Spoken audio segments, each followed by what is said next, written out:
And so I'm continuing my review of various replays that I've done. This is one from a few days ago, earlier this week. This is less a critique on strategy in terms of how to play Arctic region as much as it is sort of description of the Object 430 version 2. Basically, it's this low-profile, rear-mounted turret. The turret actually has some armor to it, which is nice, but the rear-mounted limits the amount of gun depression that you have. And so we'll talk about the pluses and minuses of that, and we'll try to illustrate that through this replay, and we'll also show how you can try to sort of prop yourself up in order to get a little bit more gun depression and use the turret armor to your advantage. So this is a pretty typical dispersion on Arctic region. A little bit more than half of the team goes north, and the rest of them pretty much go south. We have a T-28 prototype that kind of hangs out in the middle here. I go into the middle. This is a place that they changed a lot of this area. It's fairly interesting to play, but if you don't have much depression like this tank does, it severely limits your options, and so you'll see what we do with that.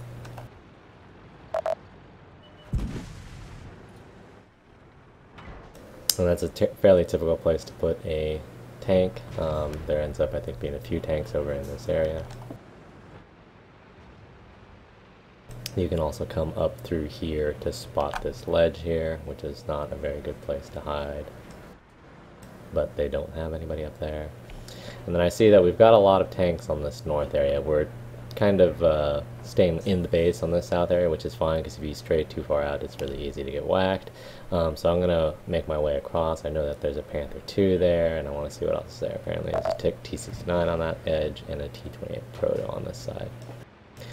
And then, so this is an area where you can use, see, I can't shoot that T-28 Proto, but you'll see, like, as I roll the rear of my tank up onto this little ledge, I'll have an avenue in which I can shoot him.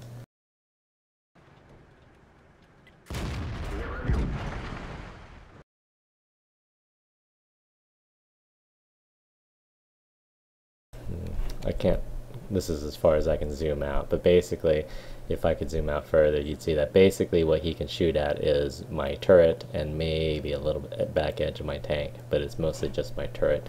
And so I'm using this terrain to basically prop up the back of my tank so that I have enough depression to shoot that guy.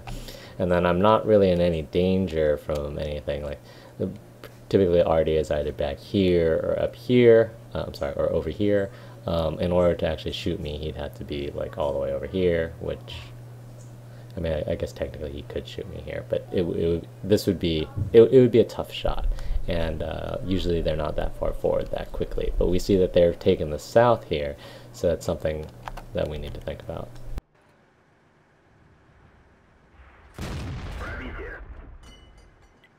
In the meantime, I can get free shots on this T-28 Proto. He's turning his hull away from me, but his side turret is still facing me, so I get a shot on that. And then he moves out completely. And then there's a Maus here, but a Maus against an Object 430, I have a distinct advantage, again, because I have a really low-profile tank with a strong turret. If he tries to brawl me here, I can abuse him because of my low profile. And he's going to try to come over. I'm going to try to track him so that I have a little bit more time to reposition. And then all I want to do is just get really close to him, because once I get really close to him, he's screwed. And then I get whacked here. And then at that point, I thought that there already was in this ditch, and he hit me with a really nice shot, and I was like, ah, damn, this is not going to go well. And then a little bit later I realized that it was actually our Artie that hit me, which was fantastic. And again, because I'm going to have a huge advantage against this Maus, that Artie shouldn't have tried to quote unquote help me, but he did.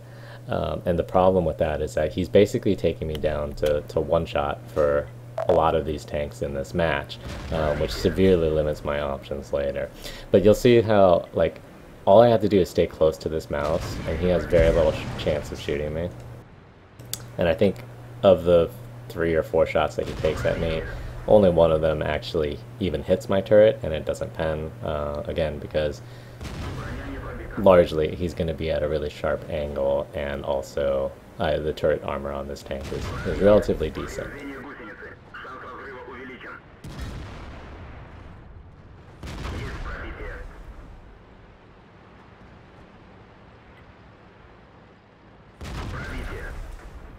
And so it takes a little while, but eventually I whittle the mouse down.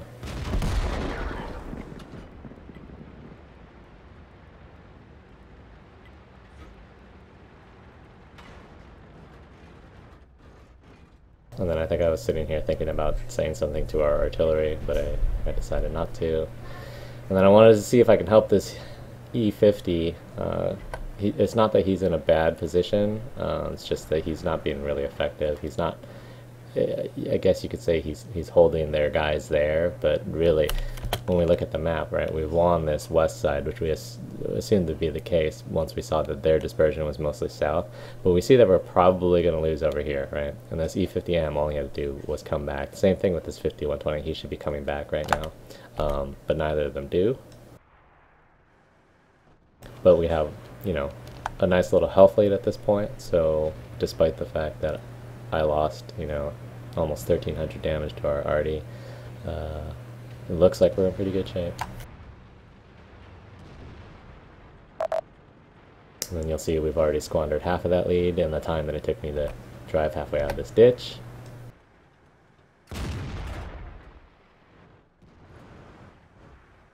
And then we're losing in our base, but I don't think our team really realizes that. And these guys are moving forward, which is fine. These guys should move forward, but this guy needs to move back, this guy needs to move back. And unfortunately, none of that happens.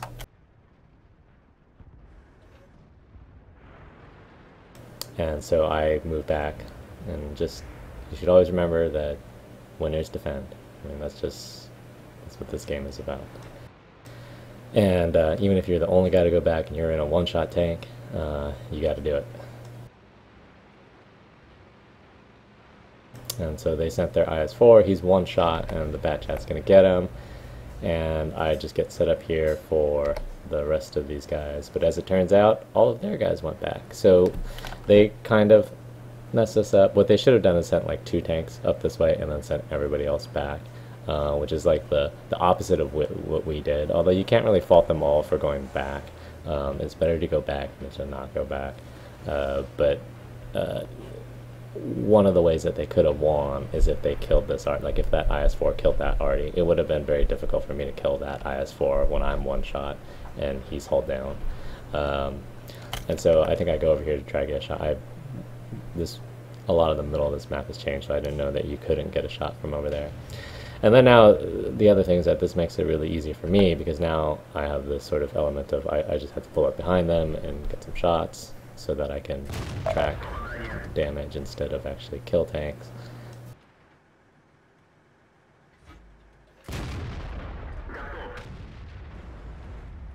And this is still a very precarious game. We're now losing the HP war.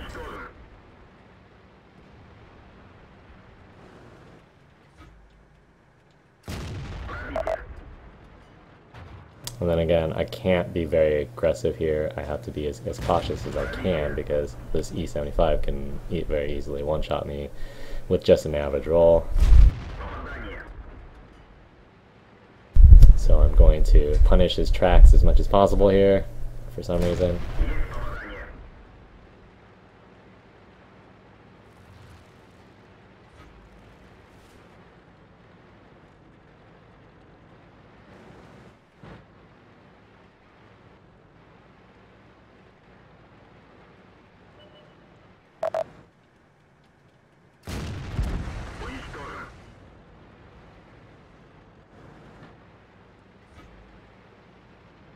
And then this IS-3 over here should just be on this cap.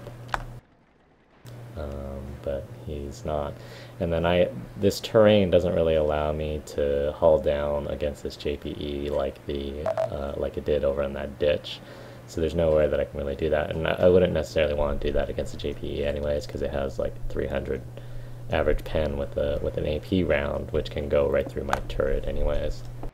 So all I have to do is just keep this guy lit. That guy gets on cap, and then I'm basically screening this guy out, preventing him from going back, and essentially lighting him for arty. And I think that's pretty much the rest of this game. So anyways, I think this is a really good tank, but again, like for this particular match, I was really limited in what I could do because of the team damage that I took, and it could have potentially cost us the game if they sent us more guys back, because it was really just that JPE that was owning these guys in the cap. So they were able to defend their cap, but because they sent so little to our cap, and our arty was able to basically kill an IS-4, an IS-4 with 64 health or whatever he had, it really limited their options, and it ended up costing them the game, which is a game that they were losing, came back from, and then kind of threw away again.